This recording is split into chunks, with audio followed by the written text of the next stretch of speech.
Hello friends, welcome to Salem traditional kitchen.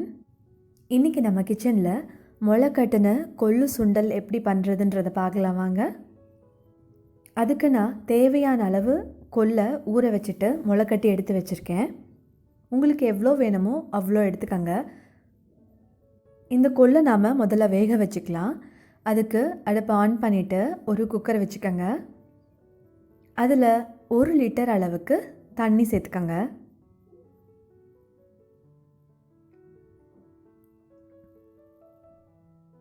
தண்ணி கொதிக்க ஆரம்பிக்கட்டும். அதுக்குள்ளே நம்ம முளைக்கட்டி வச்சுருக்கிற கொல்லை ஒரு முறை தண்ணியில் அலசி எடுத்துக்கலாம். அலசி எடுத்த கொல்லை குக்கரில் சேர்த்துக்கலாம்.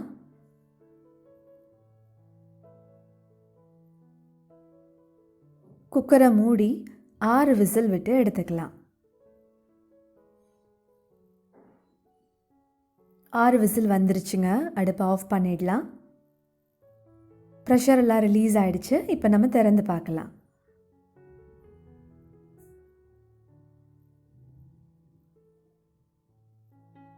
கொள்ளு வெந்துருச்சான்னு செக் பண்ணிக்கலாங்க.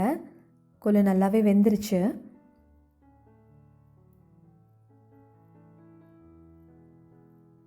இப்போ இதில் தேவையான அளவு உப்பை சேர்த்து ஒரே ஒரு விசில் மட்டும் விட்டு எடுத்துக்கலாம்.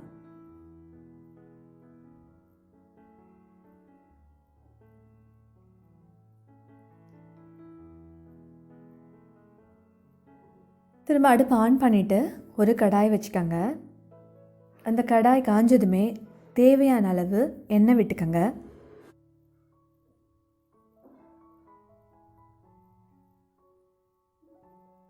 எண்ணெய் காஞ்சதும் அதில் 1 ஸ்பூன் உளுத்தம்பருப்பு சேர்த்துக்கோங்க.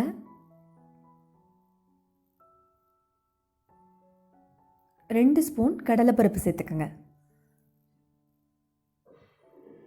இந்த உளுத்தம்பருப்பு கடலைப்பருப்பு நல்லா செவந்து வரட்டும். உளுத்தம்பருப்பு கடலைப்பருப்பு செவந்துருச்சு. இப்போ அதில் சின்ன வெங்காயம் வடகம் கொஞ்சம் சேர்த்துக்கலாம். சின்ன வெங்காயம் வடகம் சேர்த்து செய்யும் பொழுது இந்த கொள்ளு சுண்டல் ரொம்பவே டேஸ்ட்டாக இருக்குங்க. இது மற்ற சுண்டல் மாதிரி கிடையாது. மற்ற சுண்டலுக்கெல்லாம் நம்ம வடகம் சேர்க்க மாட்டோம். கொள்ளு சுண்டலுக்கு தான் இது சேர்ப்போம். ரொம்பவே டிஃப்ரெண்ட்டாகவும் டேஸ்ட்டாகவும் இருக்கும். நீங்களும் இதே மாதிரி சேர்த்து செஞ்சு பாருங்கள்.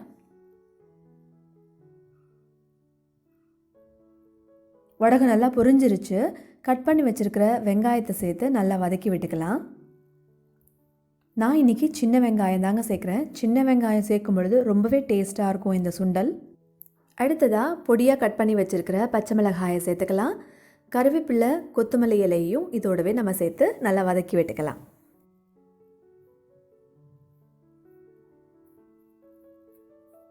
இந்த வெங்காயம்லாம் நல்லா வதங்கட்டுங்க.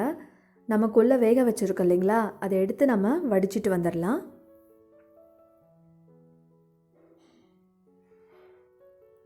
ப்ரெஷர் எல்லாம் ரிலீஸ் ஆன பிறகு தண்ணியெல்லாம் வடித்து எடுத்துக்கலாம்.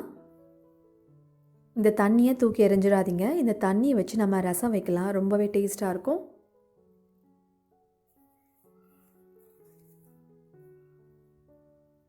வெங்காயம் நல்லா வதங்கிருச்சு. இப்போ நாம் வேக வச்சு எடுத்துருக்கிற கொல்லை இதோடு சேர்த்து வதக்கி விட்டுக்கலாம்.